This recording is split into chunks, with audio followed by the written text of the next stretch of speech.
একটা জিনিস আমরা লক্ষ্য করলাম যে মানুষের মধ্যে ভীষণ স্বতঃস্ফূর্ততা এবার আছে। আমরা যেটা পরিবর্তনের ডাক দিয়েছি এবং মানুষের কাছে যে বার্তা আমরা পৌঁছে দিয়েছি যে সারা বাংলায় পরিবর্তন হয়েছে এবং এই পরিবর্তনের ফলে মুখ্যমন্ত্রী মমতা ব্যানার্জি সারা বাংলায় যে কর্মজোয়ার তিনি এনেছেন তার যদি ঢেউ এখানে এনে ফেলতে হয় তাহলে পরিবর্তন অবশ্যই দরকার। মানে মানুষের উৎসাহ আছে, মানুষের তাদের সাড়া দিয়েছে এবং আমাদের প্রচারে আমরা সেই রেসপন্সটা পেয়েছি যে বাংলায় পরিবর্তন হয়েছে এবং সেটা রাজনৈতিক পরিবর্তন শুধু নয়, উন্নয়নের পরিবর্তন। এবং সেখানে মুখ্যমন্ত্রী একটা উন্নয়নের জোয়ার আনছেন সারা বাংলায়। তিনি কন্যাশ্রী, যুবশ্রী নানা রকম প্রকল্পের মধ্যে দিয়ে মানুষের উন্নয়ন চাইছেন। আমরা বহরমপুর কেন পিছিয়ে থাকবো এটাই বার্তা দিতে চেয়েছি।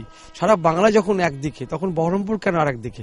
আসুন আমরা হাতে হাত মিলিয়ে মমতা ব্যানার্জি হাত শক্ত করি এবং এখানেও উন্নয়নের আমরা সেই ধারা এখানে বইয়ে দিই। আপনি কি সেটা স্বীকার করেন যে হুমায়ুন কবির এবং সুব্রত সাহা দুটো আলাদা আলাদা মানুষ এবং সেই যে কারণে কিছুটা প্রভাব পড়বে গোষ্ঠীদ্বন্দ্বে?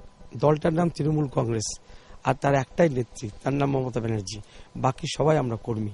অর্থাৎ এই ধরনের কোনো কথা, কোনো প্রশ্ন এখানে কোনো প্রভাব ফেলবে না।